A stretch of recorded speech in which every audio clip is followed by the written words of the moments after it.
Alors pourquoi certains closers ont mauvaise réputation, ou même ont des résultats qui sont pas ouf d'ailleurs? Alors tout d'abord, on va essayer de discerner deux catégories de closers. Il y a d'un côté ceux qui utilisent des arguments sur arguments et qui cherchent à persuader à tout va. Fais comme ça, sinon tu n'arriveras à rien. Regarde ça, c'est bien pour toi, ça c'est bien pour toi, ça c'est bien pour toi. Ça c'est vraiment une catégorie de closers. Et il y a d'un autre côté la catégorie des closers qui cherchent à faire conscientiser les choses. Et donc ceux-ci, qu'est-ce qu'ils vont faire? Ils vont être capables de poser les bonnes questions pour que la personne elle-même comprenne et se dise « Ah ouais, effectivement, je réalise que je suis dans cette situation-là. » Elle va elle-même conscientiser ce qui va ou ce qui va pas et ce qui est bon ou ce qui est pas bon pour elle. Et du coup, on se retrouve avec un closing où il n'y a jamais de forcing et jamais de rentre dedans. Et ça fait toute la différence. Alors on va voir en rapide comment fonctionne la persuasion. La persuasion, comme je le disais tout à l'heure, c'est une série d'escalades d'arguments qui vont faire que regarde comment c'est bien, regarde comment c'est beau chez moi, j'ai ça, ça tu vas arriver à faire ça, ça tu vas arriver à faire ça. Et donc, à un moment donné, même quand le prospect va poser des questions directement au closer et se dire ok mais et ça c'est quoi et ça c'est quoi, certains closers sont capables d'aller jusqu'à presque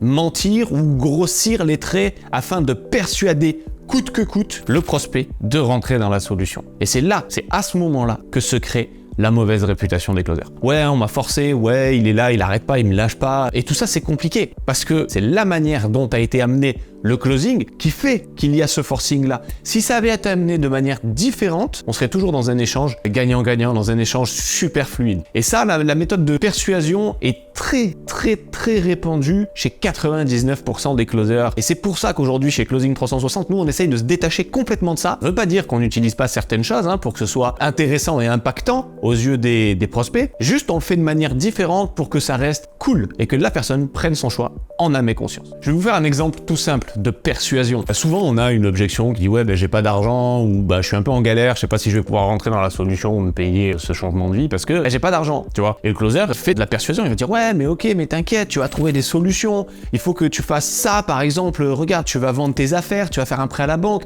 demande à ta famille, ça coûte rien. Tu devrais quand même pouvoir trouver des solutions. C'est uniquement de ta responsabilité d'arriver à rentrer dans cette solution parce que si tu mets pas en place ces choses-là, ça veut dire que tu n'es pas fait pour ce programme. Donc let's go. Si tu veux changer ta vie, il faut y aller. Nanani, nanana. Un petit peu la totale. Tu vois, c'est limite forceur et presque culpabilisant à certains moments. Alors que exactement la même chose fait complètement différemment, on change la posture, on change la tournure des phrases, on change l'intonation et on fait en sorte que la personne soit elle-même dans ce biais de réflexion, et c'est pas toi qui l'impose, ça va changer absolument toute la donne. Alors maintenant qu'on a vu la persuasion, et c'est ok, vous avez bien compris que mon point de vue n'est pas pour la persuasion, bien qu'à certains moments on peut peut-être utiliser ça, et on le verra dans une autre vidéo, je vais expliquer comment l'utiliser vraiment avec parcimonie. C'est vraiment en assaisonnement, on va utiliser un tout petit peu de persuasion, mais jamais pour forcer le client. Et je vous expliquerai dans une autre vidéo. Donc qu'est-ce que c'est que la conscientisation? Ah ouais, c'est bien comme ça, c'est un mot qui est hyper relou, mais à quoi ça sert et comment on l'utilise? C'est simple, c'est l'art de poser les bonnes questions qui vont amener le prospect à réfléchir et à trouver la réponse par lui-même. Voilà, à la base c'est le fonctionnement du closing, sauf que les closers utilisent juste des questions pour avoir des réponses pour eux,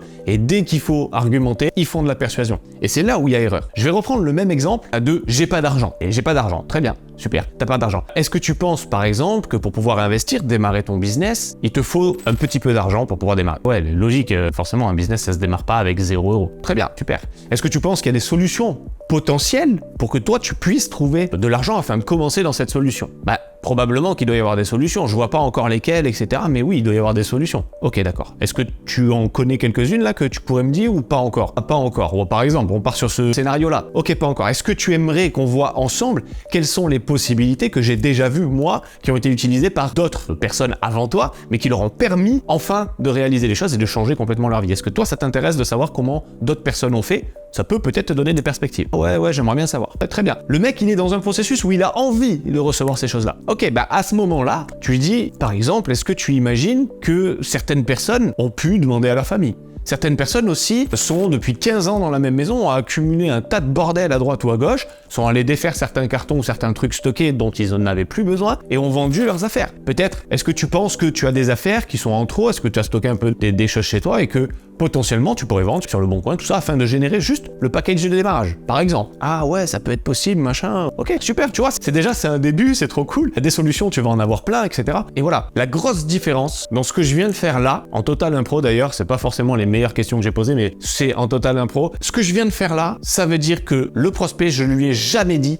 tu dois faire ça. Et si tu fais pas ça, tu vas foirer. J'y ai jamais dit ça. Je lui ai juste posé des questions et lui, son esprit a fait ah, il y a ça, ok, pourquoi pas. Et j'ai pas dit c'est ça que tu dois faire. J'ai posé une question et ouais, il y a cette solution, effectivement. Je sais pas si je vais l'utiliser, mais elle est là. Ah, il y a celle-là aussi, ok. Je sais pas si je vais l'utiliser, mais elle est là. Et là, il a conscientisé devant lui qu'il y avait déjà 5 ou 6 solutions potentielles pour pouvoir faire les choses. Après, qu'est-ce qu'on fait? Est-ce qu'on le challenge? Pourquoi pas? On peut le challenger un petit peu. Qu'est-ce que tu penses? Est-ce que tu penses que si tu mets ça en place dès maintenant, d'ici 15 jours, tu es capable d'avoir déjà une chose? Est-ce que pour toi, ce serait pas un petit challenge justement de pouvoir dire allez, d'ici 15 jours, j'ai le petit pack de démarrage et ça te permet de commencer à changer ta vie. Qu'est-ce que tu aimes les challenges? Ah ouais, j'aime bien, machin. Ça marche qu'avec des mecs qui aiment les challenges, hein. On peut imaginer 150 millions de trucs, mais je veux faire une vidéo assez courte, donc je vous donne des petits tips et des petites idées. Ah ouais, j'aime les challenges et tout. Tu le prends au sentiment, tu le prends par les challenges, tu le prends par... Peu importe, tu lui poses des questions, c'est lui qui conscientise et qui veut rentrer dedans à fond. Allez, bah écoute, si tu veux, bah voilà, on se recontacte dans quelques jours, je vais voir où tu en es, ça te va? Ouais, parfait. Il a conscientisé le truc. Vous n'avez jamais rien forcé, le mec se sent pas obligé, le mec il va faire